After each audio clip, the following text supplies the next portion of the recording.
morning, Midwest Adventure Life. So today we are taking our RV over to Pomps Tire in Waukegan for new tires. So if you looked at the tires, you'd probably say, well, why in the hell are you doing that? These things look brand new. They only have about 30,000 miles on them. Never been patched, no holes, no leaks. The date code on them when they were manufactured was in 2015. So on an RV, your biggest opportunity for failure is a blowout, generally due to dry rot. They can dry rot from the inside out, so you can't always tell.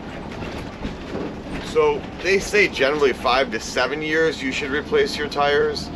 We're going on almost 10.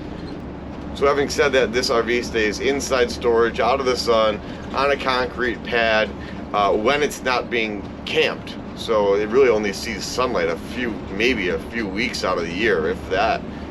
So I don't feel as bad. I see zero dry rot from the outside, but we're getting prepared to take a trip to Florida, so it is time to change the tires. All right, so we're at Pomps, and they're not so sure they can back the truck or the RV in, so they asked me if I'd be willing to back it into Bay 4, so here we go.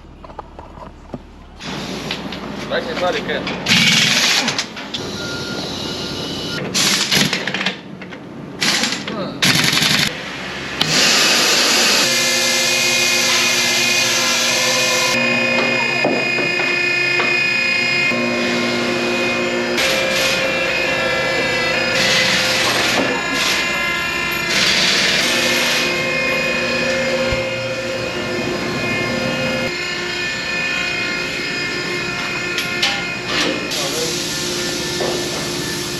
These guys are hustling.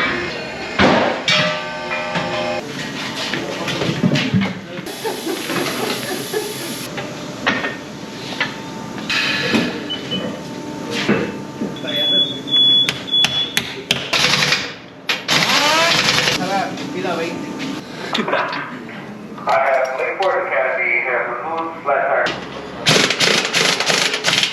And there's the old tires. These guys are seriously impressive. All right, that's it. So just pulling out of the Pomps here. These guys are at 3430 Washington Street in Waukegan. Incredibly friendly, respectful of your property, your vehicle. Great deal on the tires. So just to give you an idea, here's what it costs to put 6 tires on a Class A RV. There is the tires. So it's $34.83. Now keep in mind, it would have been $100 and something bucks more if they kept the tires, because they have to pay to dispose them. But I've actually got those tires sold, and a guy's coming from Iowa. So yeah. So if you need to put tires on your RV, that's the skinny. Oh, we got 6 tires, and sold them on Facebook Marketplace. These won't even be at my house for more than a half hour, and someone's coming from Iowa. He's already on his way. He'll be there in a half hour. There's a use for these, even though they're for RV standards, they're expired.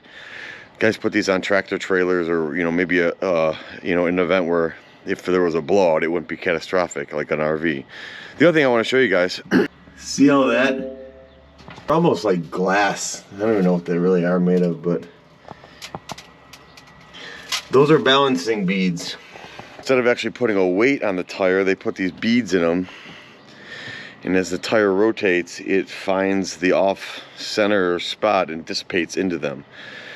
We've had these on our RV for a number of years without an issue. But this time we went with the more standard weights that you would imagine. We just did the wheel weights on the outside of the rim. But supposedly these are a little more forgiving if there's a change in the tire or something. So I guess time will tell, but the beads did us well, sort of making a mess on the trailer. They're everywhere. So guys, as always, like and subscribe.